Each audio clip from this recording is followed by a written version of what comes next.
Oh, how you doing? You did this thing. Okay. We are live from the winter meetings. This is a combination fireside chats via Call Sport and Call Sport, but also the craft. We have guest Lance Brzezowski and guest Eno Sarris. Special guest, of course. And this is wild. This building is wild. We still don't know what anyone does here. So we instead are just going to talk some pitching really quickly. And Sport, I'm going to start with you. Is there any deal, anything that you expect to hear before we end? Oh, that I expect to hear. I got to be honest, I was 100% that Soto would sign, so I feel vindicated there. Honestly, I think we'll see a big trade. I don't know what it is. I'm just speculating. Give me your favorite trade that's going to happen. Boom. Fine, Crochet. To the Yankees to make up where for you their go? lack of Soto. Crochet to the Cubs, baby. Come on. Makes the most sense. It makes the most sense. I'm the marquee guy. Come on. This is like in brand. Love left. I mean, it makes too much sense. Where is he actually going to go, man? Crochet? Yeah. The Red Sox. That's the other one. Red Sox need pitching pretty bad. Yeah, they do. He's going to be a Yankee. It's true. He's going to be a Yankee. I think the Yankees, now that they've lost out on Soto, are just going to go heavy on $50 million somehow, plus trading for the other options. Yeah. Now, is Crochet that much better than, say, Burns and Fried on the market right now? What do you think? Yes and no. I mean, the other two are obviously older, and so the aging curve is part of this discussion. But also, they're more refined as pitchers. They have a wider arsenal. But with Crochet, you're betting that he can add. I have had this conversation with Crochet before, though. It's not going to be a splitter. He says every time he throws a splitter, his elbow hurts. Doesn't need a splitter. So no one needs to add. Stop with the splitter. But I do think he needs he needs another pitch. Maybe he could bring the slider back in and be a 3-pitch guy that way. He was doing some of that, I think, late in the season. Right. But I don't know what it is exactly. Maybe a sinker. He was throwing that late. Lance put out a fantastic video. You got to check it out about Crochet, showcasing that. Yeah, Crochet was adding that sinker late in the season. It's crazy. I think your model loved it too. That's one of the top 5. It was like a 6 TLV or something for us. Yeah. It's partially because he just throws everything hard, so you're raising the floor on any individual pitch grade by averaging 96, 97. But it still is a lefty. You're not using that a ton to righties, right? Actually, I would say that it's a big thing because you're talking about a breaking ball, right, for Crochet, which would be the lefty nullifier. But a sinker would do that. A sinker inside, same-handedness, fantastic. You got the cutter then for righties, and you have the four-seamer to both. Yeah. To me, it doesn't look really require. Still a small. Absolutely. I think ideally, you get the cutter and sweeper working. When you're that good, though, yeah. When the bar's that high, I think it can be kind of a similar mix and still find a lot of success. I'm with you, Nick. I ranked Crochet really high. I know that. Did you get a lot of pushback on that? Well, he was at like 50-something and ADP, and the first with Arizona, I was like, you guys are nuts. It's 3. SP3. Who are 1-2? Oh, Scooble and Steve. It's the SK. Just for fantasy purposes. No, that's good. For fantasy purposes, Oh, God, I hate Scott, though. It's the worst. It's not with the breast. I wasn't saying bring back Scott or anything. But then you said, yes and no about Burns Fried versus Crochet, because you also have to give up the assets to get Crochet. Yeah. And would you rather just give money and get one of the big free agents, or give the assets to get Crochet, who I think has a higher ceiling than both? But what's that cost going to be? And I think it would be pretty high. I mean, I'm on board with Burns. I feel like there's a lot of similarities to Garrett Cole in terms of, staying healthy, body of work, large arsenal. And I even think there's upside in his arsenal. He's thrown the sweeper that he plays around with. As he gets older, he's going to throw that sweeper more. He's going to, round out the arsenal. He has such a good feel for spin. Yeah. The cutter is... Yes, it's not as good as it was when he was just at his peak. Yeah, but it's still the best fastball on the free agent market. Well, here's the thing, though. I remember actually doing this live podcast with you, in San Francisco, and saying, look at Burns' cutter. It's getting drop again. That's right. And he did all of a sudden in September. It was the cutter of old. It returned. He got whiffs. He was able to actually use that at the bottom of the zone. And just adding that extra break meant that this cutter that used to the entire year be like YM log right in the middle of the strike zone is now properly dropping as it used to, which meant less damage on it, easier to get deeper to at-bats. The strikeout rate, so we've seen fall for Burns. Could go right back up. I absolutely adore Burns, but do you like him more than Fried, Lance? Yeah, I like more than Fried. Pretty handily. Okay, there we go. All right, done. I think Fried's interesting. You'd be worried about giving the whole Brinks truck. Fried or Burns? Burns. I don't think I'd be as worried. I think the problem here is like you look at everyone posting online the regression in strikeout rate and regression in the cutter specifically, and I almost feel like the assumption is that when you look after that 4-year window that it's just going to keep going down. Yeah, right. Whereas like you talked about this a lot too. He's a really good pitcher. The track record is really strong. I'm confident he has other pitches that could work. Yeah. Like I think there's a chance it either bottoms out or comes back up. Right. I think everyone's just assuming because they see the trend line going down, it will continue down. Yeah. In which case you can pay him $30 million a year. But what if that's not the case? What if he goes back to 2023 Corbin Burns, where the cutter's slightly better than it was last year? Then he's easily worth. He's worth Even still if he money. just continues what he did last year for a while and has like a long peak and is healthy, Right. that's worth a lot of money. Yeah, Huge, Not to mention, there's of course a slider involved with Corbin Burns that has routinely had really high swing strike rates. Kind of lost it a little bit last year, then found it again.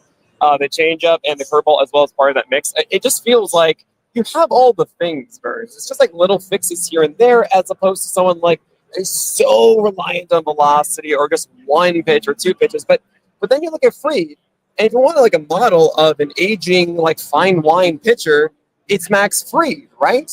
Right. And you would think that that would be someone that a lot of teams would be like, great, I'll give you that 6-7 year deal, even with that forearm scare and a little bit of the injury. But I think that does. And that's really That's a what the big problem deal. is, right? Yeah. That's a big deal because I looked at, there is research, peer-reviewed research that links forearm strains to TJ. Yeah. And it makes a lot of sense sort of anecdotally. And it's all part of one chain. If this starts going, that's protecting this in a lot of ways, So I'm really worried. We already had the TJ. Yeah. So now you're talking about a second TJ. Right. And, Maybe even that keeps the cost down enough to make him an attractive buy. that could be the key, but I'm not sure it's going to. And that's my concern with Fried, is paying him on a scale similar to Burnsy. And I'm somebody that's been promoting not putting too much injury risk on guys in terms of safety. But I definitely think when you get to the other end of it, of guys that carry more injury risk, I think Fried has to be up there. Yeah. So, I'd be nervous as a team looking to go for him. I think he is a plan B for teams if you don't get Burns. But I got Burns a good cut above Fried as far as free agent pickup. I'd also really want to distinguish what the weights are here, because if we're talking about injury risk, I'm absolutely with you guys. Fried is a larger injury risk. But let's just have some fun. Say, all right, they're both healthy. Is the skill set that much different for Burns versus No. Fried in the next 4 years? If you guaranteed it, I wouldn't. If you could guarantee me health, I wouldn't have Fried and Burns too far apart. Same It's with you, just that Lance? I think don't I'd have feel Burns a good portion of Yeah. power. I think the pure like velo he has in the cutter and how unique that individual pitches. I understand like Fried has this weird cut fastball. with, Right, like, it 10 and changes. 0 It's like pitch, a you know what I sinker mean? this But way, cutter that way. I just think Burns' spin capacity, his ability to do what he's done with his cutter is more impressive to me than what I'd be able to get out of Fried. Sure. The gap definitely shrinks if you guarantee health, but Right. I You wouldn't still say they're think like. that there is. I still think it's a tier break between them. Absolutely. Yeah. I'm taking Burns. And I think one of the things that's the key is that, like, you're always going to have a worse fastball as you age. And Right, so, if I can buy a guy who actually still has a good fastball, then I'm going to do that, because that's, it's only going to get worse. That's a good point. That's a good point. And Fried's fastball is not that great. With Burns' strikeout rate, to go back to him for a second, do you think there was anything to pitching in Baltimore and feeling more comfortable to put the ball in play because of the wall that might change if you say it goes to Yankee Stadium, where you are going to be a little bit more susceptible to homers, to where he could change the arsenal a bit, dial back up into getting the strikeouts? Because I know that's the big concern with Burns, but he still put up a brilliant season, especially from a fantasy perspective. And I do wonder, because you mentioned Cole and how he can kind of change, he's really cerebral about his pitching. I still think there is strikeout upside with Burns to kind of get it back. And I just wonder if Baltimore had any role in that because of the wall. He could trust the outfield as far as like pull hitters going against So him. that's a fun conversation about pitching to contact or not, or guys like leaning into it or Right. not. Do you guys believe that Burns was changing it because of that? I don't know if he was changing it because of that, but I know what he has in the back pocket is a full season of like 30% sweeper usage varieties, which Yeah. would jack up the strikeout rate you're talking about. So it's just a matter of whether he wants to do that. He used it at the end of 2023, right after the All-Star break, right? He flipped the sinker and added the sweeper, threw it a little in the playoffs, then backed off at the beginning of this season and brought it back. So is this a thing that he only wants to throw late for playoff time? That's because of the arm stuff, which I know you mentioned before, or is it like actually a pitch he's willing to throw a quarter of the time, which would push the strikeout rate up versus right? Yeah, I think you might be right that there was intentionality to maybe more pitching to contact, but I think it's more about health. That's fair. I think the way that you see that he added that drop late in the season, and he added the sweeper late in the season when they were headed towards the playoffs, and when they needed to win the that's games an more interesting often, point, yeah. it feels like, he's got that in his holster, and he doesn't want to use it all year. Yeah, I can see that. I mean, get also, that. you saw the first game of the year, 11 strikeouts against the Angels, with only Mike Trout being the only blemish there. And, okay, that's what he can do, and now let's hold it back. I got this, and like you said, it's in the back pocket. And that's interesting, too, thinking about it more as the full 6 months. Pitchers can definitely do that. I think we as fantasy folks are like, no, do everything right away from April on.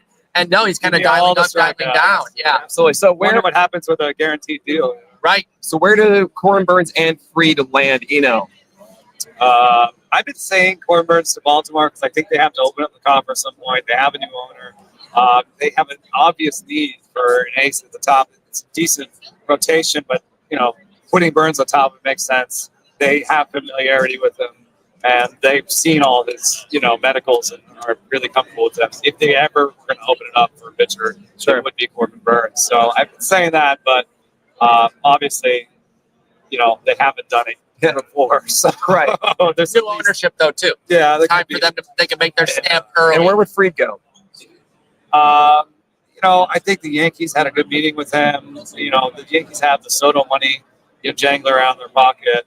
But the Red Sox are I think a contender for all the top end pitching. They need it pretty bad. Lance? I'll go Giants for Burns, and I'll go Yankees for Fried. Yeah.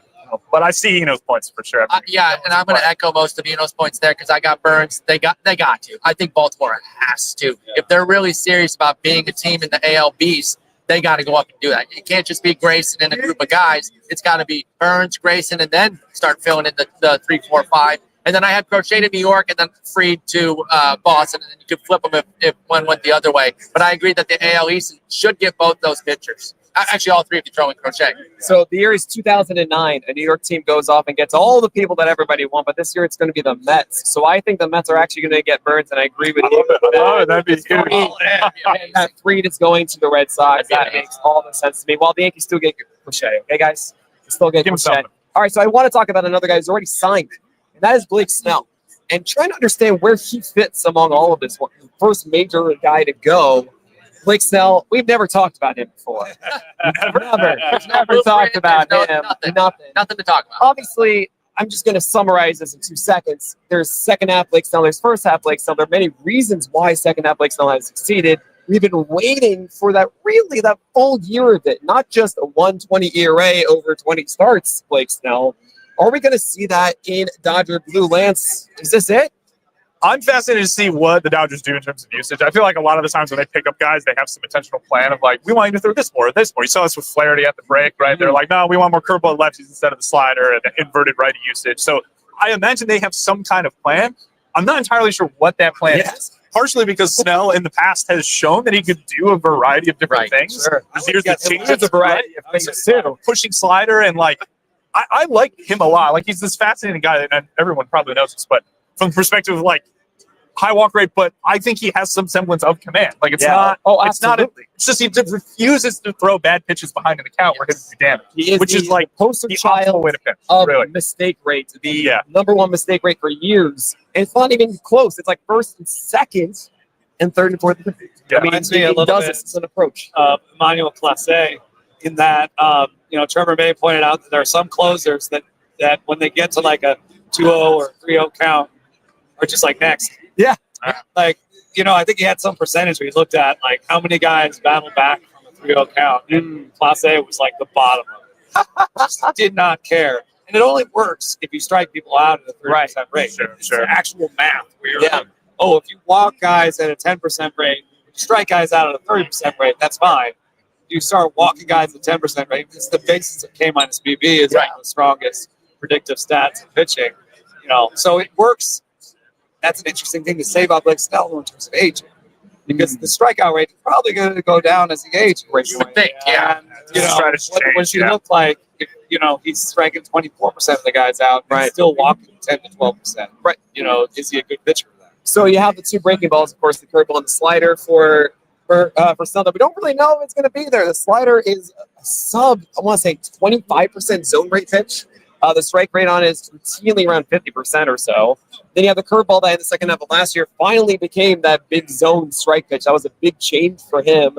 And I don't know if that's really going to come back. It's really just been the fastball has been like, hey, I'm throwing you for strikes. And you're saying a great point. Like, as he gets older, that's going to be harder and harder to get for him. While the changeup, big change for him in the last 2 years. Hopefully that continues to be a big thing. There's some upside in his slider. I think they could change his shape. I think they could maybe go with a harder gyro slider. It's been that kind of in-between pitch that he loses. Right. And he routinely loses it. And he says he doesn't care because, it's traditionally a pitch that would be against lefties, lefty on lefty pitch. And he doesn't see that many lefties. So, he says he doesn't care. But if you make that more of a gyro slider, it can be a weapon against righties and make him more of a true larger arsenal guy. So I think there's some upside in that. And I'm certainly happy with the team that Snell went to because of the intentionality that they have with pitchers that Lance mentioned. You always feel comfortable with a handful of organizations when they get guys that they're going to get the best out of them. And we've seen Snell be best pitcher in baseball type guy. Very obvious why he wasn't early last year, the late signing. He was probably the safest bet to sign early. Didn't know he'd be the first guy off the board, but it makes sense, right? He probably told Boris, we're not doing any of that garbage from last year. You find the best deal and get it done. At all at the amount of money he got? I mean, it's no different than the case he made last year, the last time he was on the market. Right. And nobody wanted to give him that money last time. I guess What seeing changed? it again. He only threw like 110 innings. But I guess why seeing him be now he gets 100. best pitcher in baseball for another half season or in the contention for it. I think maybe that was enough of a selling point. And the simple fact is we're another year forward where you don't need guys going 180 at a time. And who knows that better than the Dodgers, who try to get a collection of 10, 12 guys that they can get the 6 months out. I trust them to get a lot of innings out of them. No, and I don't know. Right? Like they'll space it out, right? If you're only going to get 140 from him, and some of those are lost early on. Obviously, it depends when you lose them, and you can't always predict when it's a going to good real come. life case, but yeah, fans, I do wonder about the innings. For fantasy, it is tough, but again, we don't need the innings as much there either. I'll still pay top dollar. Snell's in my top 10. Yeah, it's wild to me. Kyle Bland, of course, with our PLV projections, is like Blake Snell's a top 5 pitcher kind of thing. I'm with Kyle. However, as a fantasy manager, if I want to go into that, the anxiety that Blake Snell brings every single year, draft how you manage. I can't deal with it. And that's fair. That's fair. Take Aaron Nola. Take guys like that. Draft how you want to play. And if that sort of tension and anxiety bothers you, don't take a Snell. Take a safer guy. The only problem is don't overrate the safety of Framber Valdez, Logan Webb, Aaron Nola, those types, because they can break too. Never overrate them, Spore. I love those guys, actually. All right, we're going to move on to a couple other guys. One other actually the same team, formerly of Blake Snell. That is Walker Buehler. And what I actually have seen reports of here inside the winter meetings is that a somewhat tepid market for Walker Buehler has suddenly heated up. He had that incredible postseason game. He wasn't very impressive beforehand. Where are we on Walker Buehler Spore right now? Should teams be paying top dollar close? As high as, say, Fried and Burns, but close to that.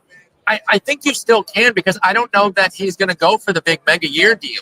I still think we're seeing something in a pillow type contract. Maybe not exactly a pillow, which is generally a 1-year deal to reestablish your value. But I don't think, like you mentioned, the playoffs, it was only that moment, really. The last 2 games, the relief and then the start and then the relief, that was really Buehler. So I don't think his value is all the way back. I think a 1-2 year deal or a 1+1 type 5 is what he should look for to still get his big deal.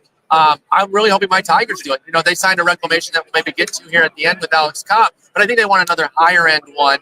And Buehler could be that guy. I still have a lot of love for him, but obviously things did not go well this past year. So there's things to iron out. And if teams don't like the medicals either, I think that could keep the number down too. Absolutely. And I actually talked to Evan Petzold with the Trophy Press podcast just on Saturday about Walker Buehler and the chances that he brought up that pillow deal for them just akin to I'd love that. Yep. I can see that happening. It's a possibility. Lance, where are you on Walker Buehler?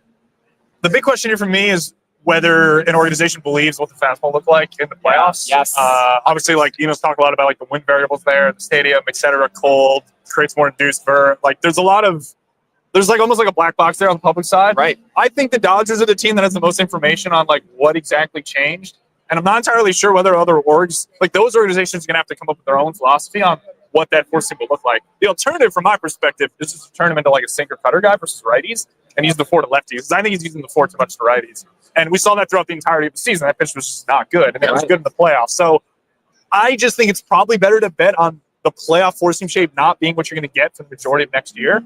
And as a result of that, you're going to drastically have to change the mix versus righties.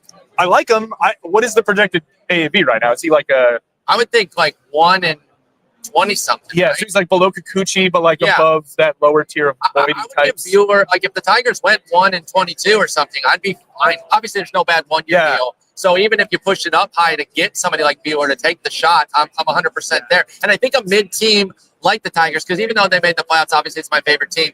I don't project them necessarily to make the playoffs again next year. I think it should be a team like that can also trade him comfortably if things are going well, but the team maybe isn't doing well. They can move Bueller. So part of that money you're investing, you could see it as prospect investment too, because worst cases you trade him. Or obviously worst cases he gets hurt. But if you're not doing well as a team and he's still doing well, you can always trade Bueller. I really like the Tigers call for another reason. You've got Scott Harris there as the GM, and he was in San Francisco when they gave the deal that I think maybe they should give Walker Bueller, which is the Carlos Rodon deal. Exactly. Maybe you'll put an option in there.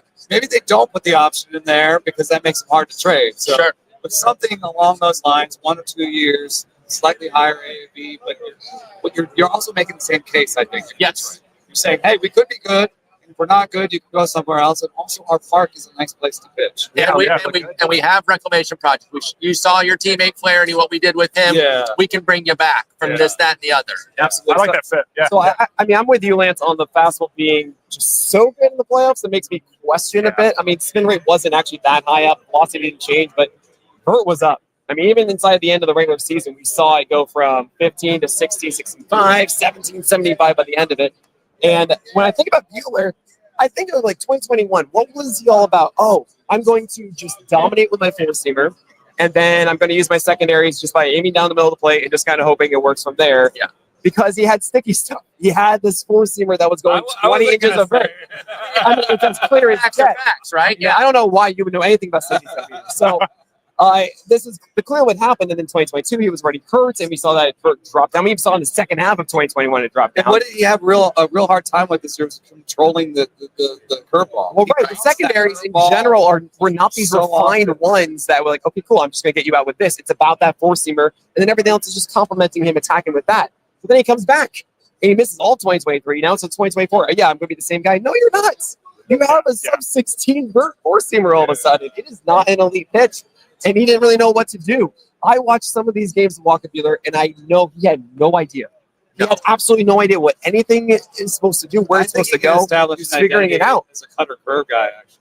I agree with this. What I saw in the playoffs was, I saw 6 whiffs in the four-seamer that started against the Yankees. Not going to happen. Because that was a 17.5 vert pitch all of a sudden. 94 mile per hour velocity. Not going to stick, I think, outside of the realm of the playoffs and everything else we want to talk about, making them better in some fashion. Talk about for the whole season, no way.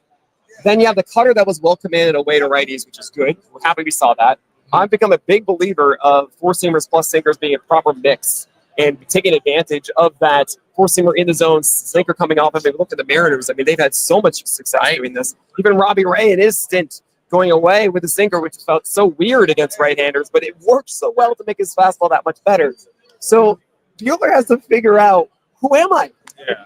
And I don't, I got the sense that he wasn't listening.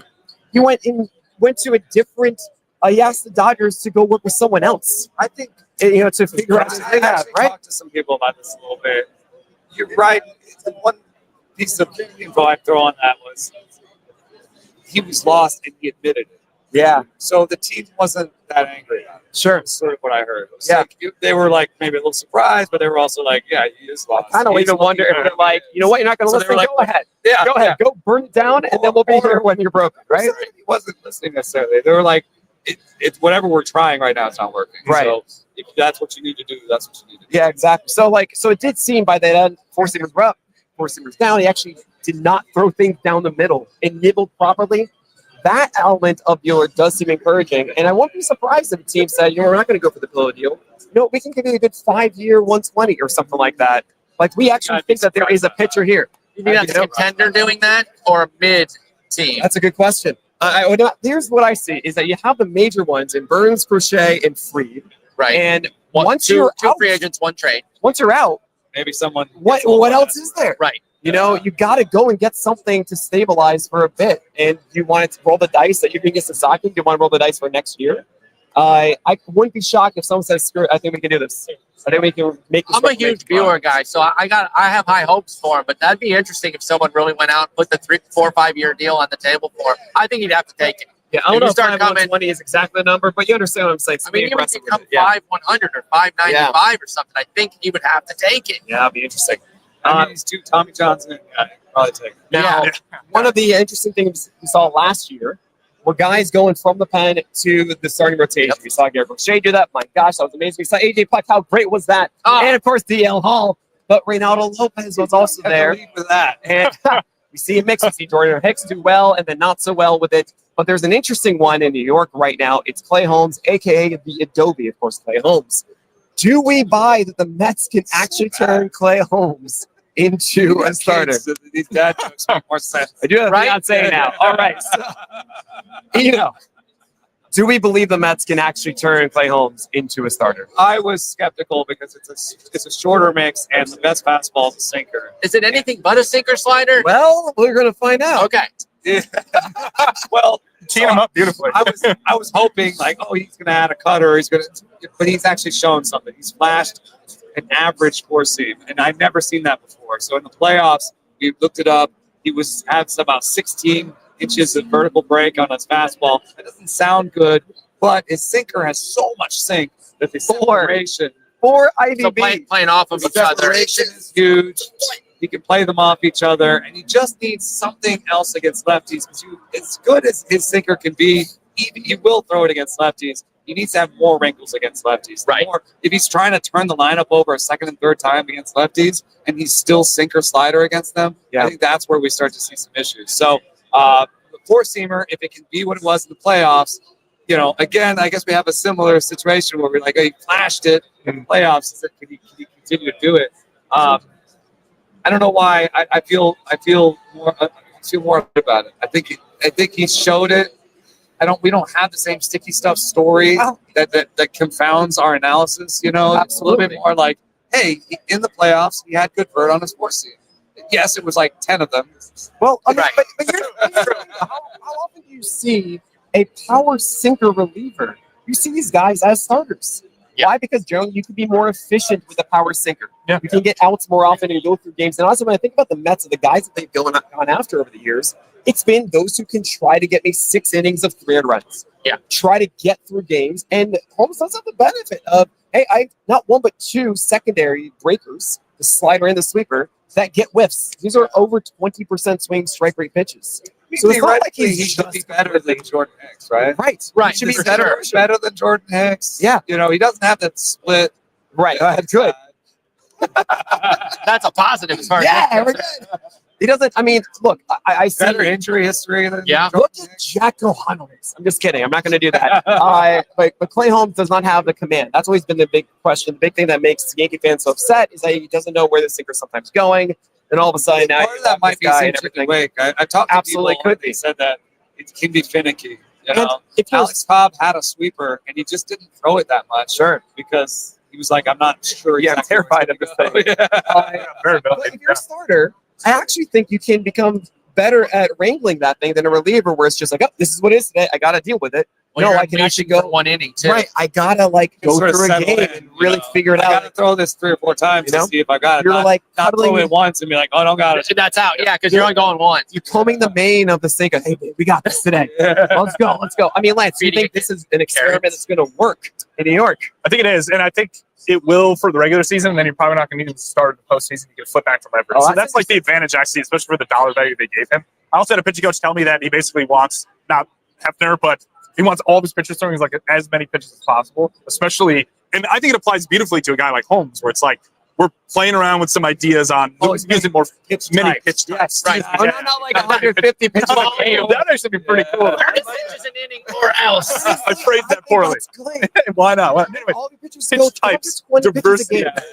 Serious, just do it. See what happens. I wouldn't get surprised. I've heard that the plan is in New York not only to feature this 4-seam for Clay, but to work on a split finger and to also maybe try cutter. I'm not sure that when I think of field per spin, that I'm like, oh yeah, Clay Holmes is going to be like a 4 breaking ball guy. Like I don't know if I have that much respect for his spin. as much as I think his sinker is amazing and his sliders are pretty good. I mean, Sounds like you're talking about Griffin Canning. oh my gosh, let's not go there. But no, so correct me if I'm wrong, guys. If you know this, the arm angle for Clay Holmes, is it more over the top? Is it side? Is it? Oh, he's actually it's pretty high. It's pretty high. That's how you get to see him He's a Bryce, on the. he's a Bryce Elder type, where okay. it's a super high release height, but Which he's able makes to sense kill for the vert yeah. coming in at 16, right? Because of course you have this a behind the ball more spin efficiency on the four seamer allows it to go up. So when I hear that, I think cutter is the thing. Yeah, and it does make that was slitter my more first. That sense. was my first. Instinct. Generally, when I hear a sinker guy, I think you're down lower to get the cinch to wake this way, which means that splits no way because you got to stay on top of the ball for it to have any sort of command and consistency on it. It's really hard to be good with the splitter coming down like this. Yeah, but if you're telling me he's like this coming across, I get it. Fine, just don't be his number 2 pitch. I like splitters as number 3. It won't be. Just It'll have be number you're 2. just like when they're deep in the arsenal. My slight concern, the concern would be like, strike rate. where does the gyro sit relative to the cutter? We talking about this. Right. Yeah. When you get really inefficient, gyro and a cut fastball. yeah, unless you go to like that. Almost a cut fastball. Right. Yeah. Then, like, do you just have him cut the What is a four-seamer? cutter? So it's like he turns into like I this. think you would just do it. Would It's just like a be, 10 and 0 at that's 90 I'm just something. gonna turn the ball. Yeah. Anything else. I'm looking Flip to for the like a 2-6 10% slider, swing yeah. strike rate pitch as opposed to 20% that we've seen so far with the slider. Right? I'm thinking like I need another strike pitch because of that ridiculousness of the sinker. Yeah. That is just an 80 point. It's a year of the cutter. Just triggering. I mean, are you in a Clay Holmes on the Mets? Yeah, I actually am in on it. When I first saw it, I was like, wow, that's pretty stunning. Dig into the numbers, you start to see this could definitely work. There's always the Mets gonna Mets stuff, which I know gets trite sometimes, but things always seem to break against them. But maybe this is the year they get Soto, they bring in Clay Holmes here. Let's see if they do a big move, like you were saying. Maybe go big for Burns or Fried or something. But I am really intrigued by this, and the RP to SP does not scare me the way it used to. When we first started seeing these, I was like, I don't know about this. I still remember the first big one was C.J. Wilson at age like 30, 31. Chamberlain, what are you talking It never really worked with him. What are you talking about? But I remember when C.J. Wilson just joined the rotation and dropped 200 innings for like 3 straight seasons, right? Not everyone does that, but we're seeing so much more success with it. And I'm generally interested in it. And Burns is technically one of those guys, too. Woodruff was as well. Yeah. So, I think this can definitely work. Now, from a fantasy perspective, are we looking at like 130, 120 innings? Yes. But we don't need him to be great because Clay Holmes is not skyrocketing up the ADP boards either. So I think we can get some quality innings out of him for fantasy purposes, even as deep as shallow as 12-teamers. Oh, man, I love that. I mean, he's very much of that upside flyer part, just kind of seeing how it goes. I love these types of pitchers in draft and hold because in a draft and hold situation, you just need innings, you need options. Yeah. And he might pitch for you in both roles in a draft and hold. Just because who knows what your roster looks like. You've had draft and holds where it's like all Swiss flags. Absolutely. And early, I'm too. just happy to have In May. That's injury is Swiss flag. Yeah, the little Swiss flag is the red cross for the injury. And part of why I don't take a lot of prospects, too, because if you get 4 or 5 injuries early and then you got 3, 4 guys in the minors, who are you playing? But I agree. I think draft champions is a good spot for somebody like Clay Holmes. Get that triple-digit inning total and kind of see where it goes. And like you said, probably not going to use them out of the rotation in the playoffs, but maybe not even at the end of the year, depending on how their rotation develops. So maybe he's picking up some cheap saves when to give Edwin Diaz a breather for a playoff stretch run if they're secure in their playoff spot. Man, I want to hear Clay coming in Holmes after he blows it. Right, I want him. I want Clay I was trying to be nice. I was trying to be nice. Like a 6-year-old playing trumpet. Trying to do like a 20th Century Fox, like a recorder, playing a recorder instead of a trumpet. And then Holmes blows the save and Budo comes in. That's Yeah, there it is. There you go. He's got that down. But that's the guys from the Monty Python playing the trumpets. I'm not going to make that one I anymore. want to ask Lance a question, though. Oh, boy. Please. Just generally at SBRP, there's some intriguing names. I've talked about Griffin Jacks a lot. He has the large arsenal. But one of the other names that came up as a possible conversion that could be someone you take really late in draft and holds, will pitch in the big leagues, iffy injury history, interesting arsenal. Nate Pearson. I've heard he's doing 1 splitter during the season. I've heard that's actually a good pitch for him.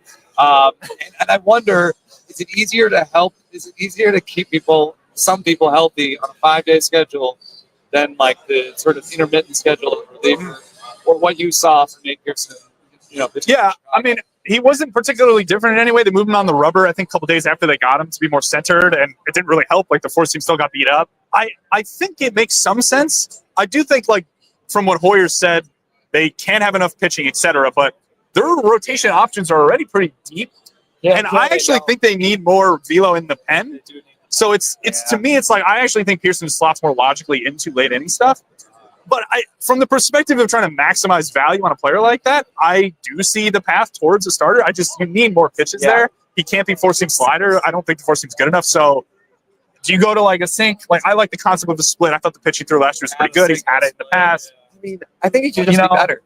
I mean, That's all you got to do. just make your fastball better. Do you It's that guys simple. see, if I can speculate on one for my favorite team, is there a world where Tyler Holton could convert all the way? Because, right, he filled every Mr. role. MVP Right? votes, yeah. He pitched 1 through 9. He's got the arsenal for it, but is it good enough to turn the lineup over a couple times? Do any of you think that Tyler Holton could be a switch guy? Because I was like, you need to be able to lose.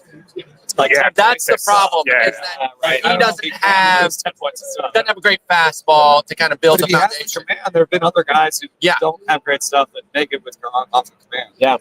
I think Hain's probably still going to keep him in that utility or that super fireman's role, but I feel like it'd be interesting if Tyler Holton did get a chance at 3-4 innings a pop. So I want to mention this really quickly. Nate Pearson, no. Caleb Killian, yes. And we're at the winter meetings. It's really nice, by the way, just Feels like the watching and seeing Spider-Man. everybody What just about walking Hayden by here. Hayden Westnesky. Interesting, needs to do more. He's going to be in one of the projects room. We just have right behind us is actually Aaron walking by. We have Ken Rosenthal and Joel Sherman, and Jeff Honda's actually walked by as well, which I know Lance is like, oh my God, my boy. Yeah, just my guy. But by the way, Aaron Moon looking fly. Yeah, Blue- sharp oh, suit. Sharp He J. got the swag too. It was nice. You know, we saw Alex Cora here the other day, just yesterday as well. But there's one more guy we're going to talk about as we're running out of time here. Would you guys rather sign, if you're a big league club, Walker Buehler or the Reclamation Project, Jack Flaherty score? I think I go with Flaherty. Why is that? How long are you doing that Well, 'cause, too? yeah, I was just about to say, you got to go a longer deal. So it has to be a team that's open to something lengthier because I think he's getting a 4 or 5 year based off of what he did here.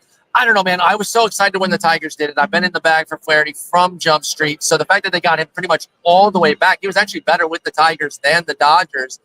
I think they saw the blueprint of how to get it done with him. Now that he was back with the Tigers, succeeding with the Tigers and the Dodgers, I think I'm in on a 4-year deal for him. Whereas Buehler, like you said, you guys, he was lost as can be. We don't know if he knows the pathway back. I think Flaherty's just more as guaranteed as you can get as a pitcher. Between he and Buehler, he's a much safer bet over the next 3 years than I think a Buehler is. That's interesting feel. We got Blance here. What do you got? I'm a little torn there. I think I'd take Flaherty. It was a good question. I think I'll take Flaherty, but I guess I'm like, if you could reclaim Buehler and figure out the four seam, like I think there's more in there. Yeah. From a pure like, what are you I do throwing? agree with versus that. mix standpoint. I just think we're starting here with Flaherty and Buehler has to catch up. I agree. Yeah, and it's like maybe Buehler's ceiling is maybe perhaps a slight above Flaherty, but Agree. I'll go Flaherty, but I wouldn't be totally thrilled with either though. Can I say that? Might be weird. He's going to the Fangraphs page. He's going to the Fangraphs page. I just want. I just wanted to point out, we're talking about him as a safe option. 2023 Jack Flaherty, I didn't say safe. 4.99 I didn't say ERA, safe. and I did say 158 safer. whip. And I You do. said I stand safer. by that. I'm saying Not that's safe. safe or not safe. Safer. I'm going to take the unknown behind door number 2 rather than the known. Which one is Okay. that? The goat? Let's walk. From what? I'd rather wander into the unknown. I think it'll be fewer years for Walker Buehler. What about on I same don't wanna year? be- I don't want to be stuck on the hook for 4 years, and 2 of them are the bad years. I think that's totally fair. What if it's four years for both? Then I'm going to take Jack Flaherty. I do agree. Okay. So here's the thing. I'm taking Buehler. And I'll tell you 2 reasons why. One, Buehler, as we talked about before, wider arsenal. I think that this ages better than Jack Flaherty That's definitely does. true. 2, when you look at Jack Flaherty, I mean, this is a man of inconsistency. Even when he was healthy, or before even the downturn Even of as a stud 2023, Cardinal. it was first half good, second half bad. Got injured this way, then that way. It was always a rhythm thing with him. And what I saw this year with Jack Flaherty was his slider and curveball command right at the bottom of the zone was perfection. This was as good as I've ever seen it from him. And then Derek's calling me. Oh man, Derek's calling. Get out of here. Bye now. So much. Bye now. Bye. I was helping him out. He's got more important stuff. to do. Four seamer over the zone was the sneaky play. Trying to be like, don't hit me over the zone. I just want to set up my secondary stuff. Wasn't able to do that as effectively as the season went on as well. And I just see a guy that has a perfect breaking ball command consistently, it just doesn't seem right to me. Well, Bueller is much more of a talent. Yeah, I have all these pitches. I can command it pretty well if I know what I'm doing. I think those I'd rather Flaherty, go with this. those Flaherty critiques are definitely fair. And like I said earlier, I love Bueller, so I don't want to frame this in any way where I'm anti-Bueller. I definitely want my favorite team to go for him. I just believe a little bit more in what Flaherty did last year, that maybe he can get away from some of that inconsistency. Because you are right. Over the course of his career, even at his peaks with St. Louis, you'd get St. Louis fans saying, what's up with this guy start to start? Yeah. How is he not the ace every time out? I guess they were used to that with Waino and Carpenter for years. But, yeah, I still think on a longer-term basis, I would go Flaherty. But, man, if Bueller can get back, I still think there's ace upside, true ace upside with Bueller. And I don't think Flaherty's necessarily that quite a high of upside. Absolutely. All right, so we're going to close this one out with the most fun thing we see ever at the winter meetings, and that is trades. I want a surprise trade. I don't want a Garrett Crochet trade. I don't want a Bellinger trade, a Kyle Tucker trade. I want one where we go, oh my gosh, that's a passing in his burgundy suit bomb. Yo, that suit is amazing. Go to Lance. I got it. What do we got? I don't have the team he's going to, but Sandy Alcantara. Oh, there it is, right? That's hot. The Marlins are in a particular spot. You look at JP Morosi tweet, right, regarding Luzardo. I think that has implications above Luzardo. I don't think it's just a Luzardo thing. I think it's potentially What was the Morosi tweet to everybody that's not familiar with it? I believe he just said Jesus Luzardo's drawing interest from both teams. Sure, something along those lines. I just think it's not just him. It's not like the Marlins like, we have one guy available and it's him. Yeah. I think other teams are like, what about Sandy? Yeah, right? It's a little more control. He's coming off TJ. Like, I love that. I don't know where he'd go. Maybe you guys can help me with that. But I'm really Dodgers, they just seem to acquire everybody. So why not, right? That is very compelling. Brewers would be a lot of fun. You see history with the Marlins and Brewers doing deals like this. Yeah. That'd be fun. Like that'd be fun. Brewers not over the top strikeout rate kind of guy, volume guy. That makes all the sense to me. Brewers. That's my hot take. Yeah. But what do you got here? All right, Seattle. But trading one of the stud pitchers. Now, they're all good. But I think Kirby or Gilbert instead of Castillo, Lou Miller, which is what we've been hearing. I think they got to go get a gigantic bat. And I love Castillo. He's probably my favorite of them. That's how he got the Fireside started. But I think they got to go big and trade Kirby or Gilbert to really get that middle of the order stud. And I don't know who that is. I'm gonna cop out like Lance and not give you an exact team. But I think they got to trade one of the big dogs instead of just trying to trade Miller or Wu for a decent bat. You got to get somebody who can really impact the middle of the order. Absolutely. I'm going to go with one that I've never said before. And I'm telling you, this is it, guys. This is the moment. We're going to see it this week, finally. Bailey Falter's going to the Rays. That's a game changer. It is happening. Bailey Falter to the Rays. And we've seen all this history with the Pirates and the Rays, of course. It's an extension, boy. The Rays are going to love this. Bailey Falter's going to the Rays. You heard it here first for the 20 millionth time. I love it. But I want to thank Lance Brzezowski for coming on. It's so great to see you in person and do this. Paul Spohr, always lovely. No, just come here, buddy. Hanging out by the fire. We're going to have some road trip takes. Thank you all so much for watching the live stream. Go watch Fireside Chat and The Craft on the YouTube channel as well. That's it for the winter meetings. My name is Pollack. Have a great night, guys. Boom. Nailed it. Get out of here. Don't forget your phone. Oh, I know.